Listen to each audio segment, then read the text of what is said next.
Hello friends, आपका स्वागत है। मैं हूं आपका दोस्त अनिल सहारन। आज हम बात करने वाले हैं Talk Like TED by Carmine Gallo के बारे में। ये किताब बताती है कि कैसे आप पब्लिक स्पीकिंग में टेड टॉक जैसे स्पीकर्स की तरह मास्टर बन सकते हैं। यह आपको कॉन्फिडेंट, एंगेजिंग और मेमोरेबल प्रेजेंटेशन देने में मदद करेगी, चाहे वो क्लासरूम हो, ऑफिस प्रेजेंटेशन या कोई बड़ी कॉन्फ्रेंस। कारमाइन गाल्लो एक कम्युनिकेशन कोच और बेस्ट सेलिंग ऑथर है। उन्होंने कई टॉप सीईओएस और एंटरप्रेन्योर्स को प्रेजेंटेशन स्किल्स सिखाई है। टेड टॉक्स दुनिया भर के सबसे इंस्पायरिंग और इम्पैक्टफुल टॉक्स माने जाते हैं। कारमाइन गाल्लो इस किताब में उन तरीकों को डीकोड करते हैं जिनसे आप भी अपनी प्रेजेंटेशन को एंगेजिंग, इमोशनल और इफेक्टिव बना सकते हैं। Chapter 1 unleash the master within. Carmine Gallo इस चैप्टर में कहते हैं कि बेहतरीन स्पीकर्स वही बन पाते हैं जो अपने विषय के लिए दिल से पैशनेट होते हैं। आपका जुनून ही आपके वर्ड्स में एनर्जी और इमोशंस भर देता है, और वही एनर्जी आपकी ऑडियंस को इंस्पायर करती है। अपनी पैशन को पहचानो। सबसे पहले ये तय करो कि आपको किस टॉपिक पर जेन्युइनली दिलचस्पी है। जब आप उसी टॉपिक पर बोलते हो तो आपकी बातें ऑडियंस को ऑथेंटिक और पावरफुल लगती है। इमोशनल एनर्जी लाओ। पैशन से निकली हुई एनर्जी लोगों को आपकी बातों से कनेक्ट करती है। Real life examples. कारमाइन गाल्लो बताते हैं कि स्टीव जॉब्स अपने एप्पल लॉन्च इवेंट्स में किस तरह अपने जुनून को क्लियरली दिखाते थे। उन्होंने न सिर्फ प्रोडक्ट फीचर्स बताए, बल्कि अपनी एक्साइटमेंट और विजन भी शेयर की, जिससे ऑडियंस भी मोटिवेट हुई।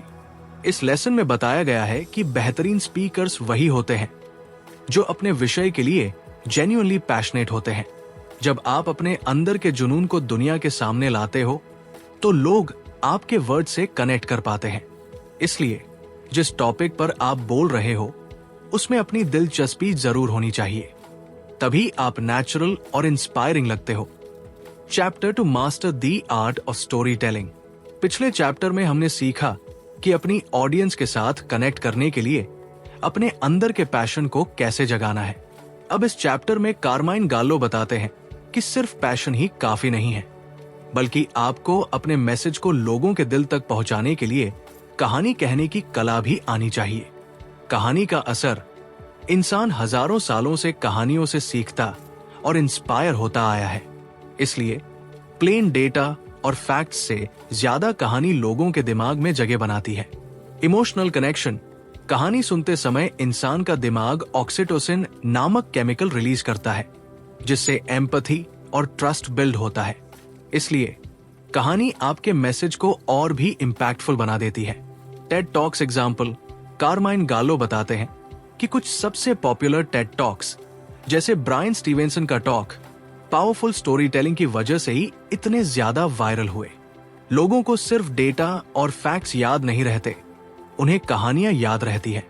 इस लेसन में बताया गया है कि अपने मैसेज को कहानी के रूप में प्रस्तुत करना ज्यादा असरदार होता है। कहानी लोगों के इमोशंस को छूती है और आपका मैसेज लंबे समय तक उनके दिमाग में रहता है। इसलिए प्रेजेंटेशन देते वक्त कहानियों का यूज करना जरूरी है। Chapter 3 have a conversation. जैसे जैसे हम इस किताब के अगले पन्ने पलटते हैं, हमें महसूस होता है कि हर चैप्टर प्रेजेंटेशन को और एंगेजिंग बनाने का एक नया तरीका सिखा रहा है, और यही बातें हमारी जिंदगी में भी बड़ा बदलाव ला सकती है। कारमाइन गाल्लो कहते हैं कि एक इंस्पायरिंग स्पीकर सिर्फ बोलता नहीं है, वो ऑडियंस से बातचीत करता है। रोबोटिक मत बोलो। ऑडियंस को लेक्चर सुनने में इंटरेस्ट नहीं आता, इसलिए अपनी टोन को कॉन्वर्सेशनल बनाओ ताकि लोग नेचुरली कनेक्ट कर सकें। Audience engagement. बातचीत जैसी टोन से आपकी स्पीच सुनने वाले को ऐसा लगता है जैसे आप डायरेक्टली उनसे बात कर रहे हो, और वो खुद को आपकी प्रेजेंटेशन का हिस्सा महसूस करता है। पॉजेस और एम्फसिस। कॉन्वर्सेशनल स्टाइल में पॉजेस और टोन वेरिएशंस नेचुरली आते हैं, जिससे स्पीच ज्यादा इम्पैक्टफुल बन जाती है। कारमाइन गाल्लो बताते हैं कि अच्छे स्पीकर्स रोबोटिक टोन में बोलने के बजाय कैजुअल, कॉन्वर्सेशनल टोन अपनाते हैं। ये तरीका ऑडियंस को कनेक्ट और एंगेज रखता है। ऐसा लगता है जैसे आप डायरेक्टली उनसे बात कर रहे हो, और इससे आपकी प्रेजेंटेशन नेचुरल और इम्पैक्टफुल बन जाती है। इस बीच अगर आपको ये कहानी पसंद आ रही है तो लाइक जरूर करें, कमेंट में अपनी फीलिंग्स शेयर करें और वीडियो को अपने दोस्तों तक पहुंचाएं। आप देख रहे हैं अनिल सहारन, जहां हम आपकी पसंदीदा किताबों की कहानियां आपकी अपनी भाषा में लाते हैं। अगर आप इस किताब को लेना चाहते हैं तो नीचे डिस्क्रिप्शन में दिए अफिलिएट लिंक से खरीद सकते हैं। इससे हमें भी थोड़ा सपोर्ट मिलेगा और आपको एक जबरदस्त किताब मिलेगी। चलिए अब वापस चलते हैं कहानी की उसी मोड़ पर जहां से सब कुछ बदलने वाला था। Chapter 4 teach me something new. जैसे जैसे हम इस किताब के अगले पन्नों में बढ़ते हैं, हमें समझ आता है कि ऑडियंस को कनेक्ट करने के लिए सिर्फ बातचीत जैसी टोन ही काफी नहीं है, बल्कि उन्हें कुछ नया भी सिखाना जरूरी है। कारमाइन गाल्लो कहते हैं कि ऑडियंस को हमेशा नया पर्सपेक्टिव या फ्रेश आइडिया देने की कोशिश करनी चाहिए, जिससे आपका टॉक यादगार बन जाए। नया पर्सपेक्टिव, जब आप अपने ऑडियंस को कोई ऐसा फैक्ट, आइडिया या नजरिया बताते हो जिसे उन्होंने पहले कभी नहीं सुना, तो वो नेचुरली एक्साइट हो जाते हैं और आपकी बातों पर ज्यादा ध्यान देने लगते हैं। क्यूरियोसिटी और एक्साइटमेंट नया इंफॉर्मेशन ऑडियंस के दिमाग को स्टिम्युलेट करता है, जिससे वो और भी सीखने के लिए मोटिवेट होते हैं। टेड टॉक्स एग्जाम्पल, कई पॉपुलर टेड टॉक्स इसी स्ट्रैटेजी को अपनाते हैं। जैसे हंस रॉसलिंग ने अपने टॉक में डेटा विजुअलाइजेशन का यूज करके दुनिया को गरीबी और पॉपुलेशन ग्रोथ के बारे में नया नजरिया दिया। आपका बातचीत तभी यादगार बनता है जब उसमें कोई नई जानकारी, नया आइडिया या नया नजरिया हो। ये नया पर्सपेक्टिव लोगों को एक्साइट करता है और वो आपसे ज्यादा सीखना चाहते हैं। इसलिए प्रेजेंटेशन में ऐसा कंटेंट जरूर हो जो उन्हें कुछ नया सिखाए और इंस्पायर करे। चैप्टर 5 डिलीवर्ड जो ड्रॉपिंग मोमेंट्स। जैसे जैसे हम इस किताब के अगले पन्नों में बढ़ते हैं, हमें समझ आता है कि ऑडियंस को सिर्फ नया सिखाना ही काफी नहीं है, बल्कि प्रेजेंटेशन में कुछ ऐसे पल भी होने चाहिए जो उन्हें चौंका दे। कारमाइन गाल्लो कहते हैं कि एक बेहतरीन स्पीकर अपने टॉक में ऐसा इमोशनल हुक या सरप्राइजिंग मोमेंट जरूर डालता है जिससे लोग वाह कहने पर मजबूर हो जाते हैं। सरप्राइज एलिमेंट, ऑडियंस को एंगेज रखने के लिए प्रेजेंटेशन में कोई ऐसा सरप्राइजिंग फैक्ट या शॉकिंग स्टैटिस्टिक जरूर हो जो उन्हें सोचने पर मजबूर कर दे। इमोशनल हुक, ऐसी कहानी या रियल लाइफ एनेक्डोट जो लोगों के दिल को छू ले, प्रेजेंटेशन को ज्यादा यादगार बना देती है। विजुअल्स का इस्तेमाल, पावरफुल विजुअल्स, प्रॉप्स या डेमोन्स्ट्रेशन भी जो ड्रॉपिंग मोमेंट बनाने का अच्छा तरीका है। जैसे बिल गेट्स ने मलेरिया के बारे में अपने टॉक में जार में मॉस्किटोज छोड़कर ऑडियंस को सरप्राइज कर दिया था। किताब में बताया गया है कि ऐसा कोई सरप्राइजिंग एलिमेंट या इमोशनल हुक जरूर होना चाहिए जो ऑडियंस को वाह कहने पर मजबूर कर दे, जैसे कोई shocking fact, real life anecdote या पावरफुल विजुअल। ऐसा करने से आपकी प्रेजेंटेशन लंबे समय तक याद रहती है और लोगों को इंस्पायर करती है। Next chapter lighten up. जैसे जैसे हम इस किताब के अगले पन्नों को पढ़ते हैं, हमें समझ आता है कि प्रेजेंटेशन में सिर्फ इंस्पायरिंग और शॉकिंग मोमेंट्स ही नहीं, बल्कि थोड़ा ह्यूमर भी जरूरी है।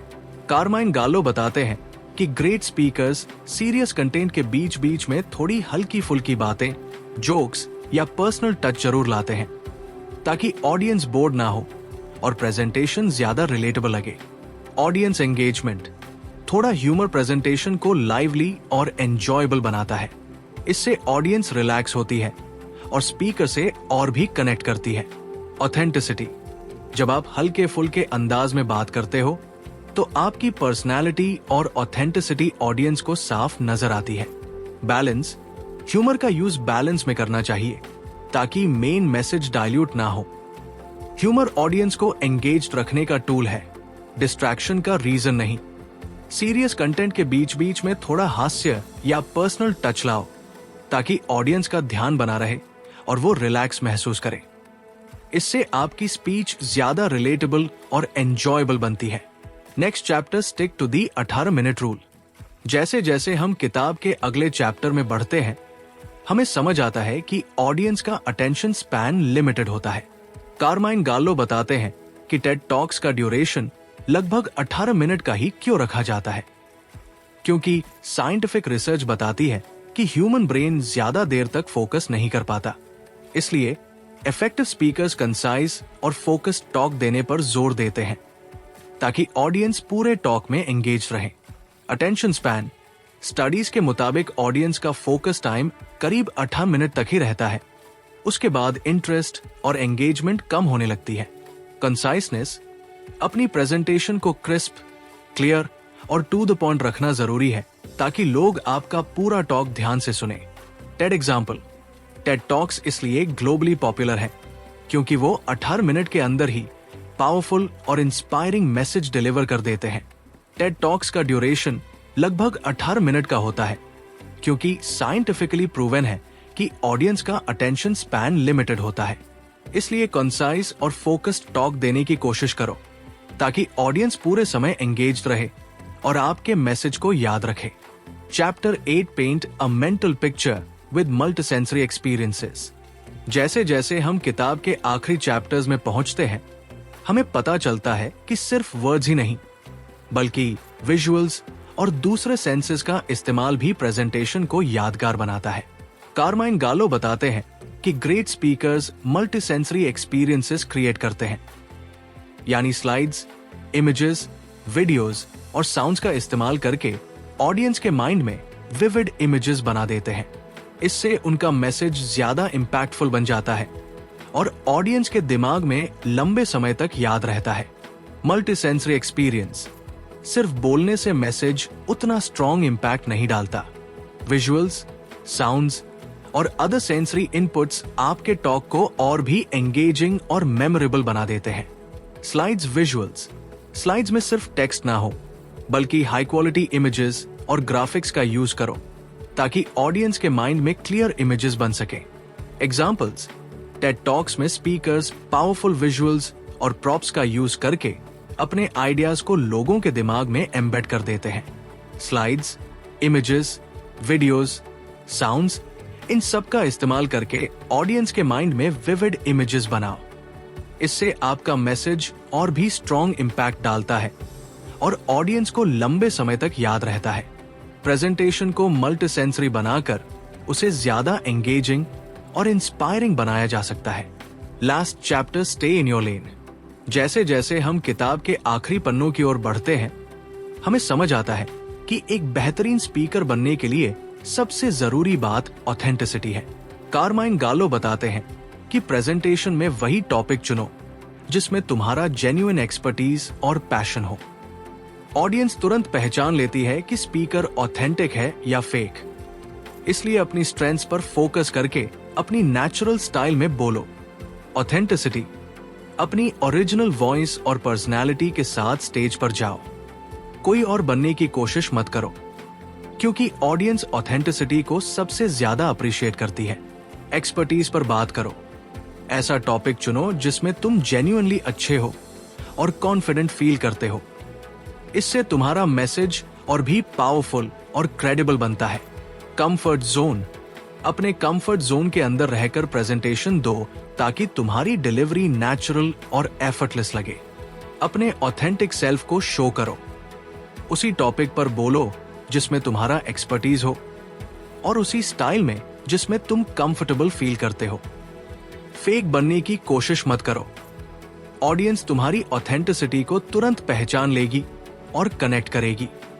अगर आप यहां तक सुन चुके हैं तो मुझे यकीन है कि ये कहानी आपके दिल को जरूर छू गई होगी। अगर आपको ये वीडियो पसंद आया हो तो इसे लाइक जरूर करें और इसे अपने उन दोस्तों और परिवार के लोगों के साथ शेयर करें जिनकी जिंदगी में आप वाकई कोई पॉजिटिव बदलाव लाना चाहते हैं। चैनल को सब्सक्राइब करना न भूलें ताकि अगली इंस्पायरिंग कहानी आप तक सबसे पहले पहुंचे। अगर आप इस किताब को खरीदना चाहते हैं तो उसका लिंक नीचे डिस्क्रिप्शन में दिया गया है, वहां से आप इसे ले सकते हैं। अब मिलते हैं अगली किताब की कहानी में एक नए सफर के साथ। तब तक अपना ख्याल रखें और हाँ, कमेंट करके जरूर बताएं कि इस कहानी की कौन सी बात आपके दिल को सबसे ज्यादा छू गई। मैं हूं अनिल सहारन और मैं फिर मिलूंगा एक नई कहानी, एक नए सफर के साथ। तब तक याद रखो, रियल ग्रोथ रियल यू से शुरू होती है।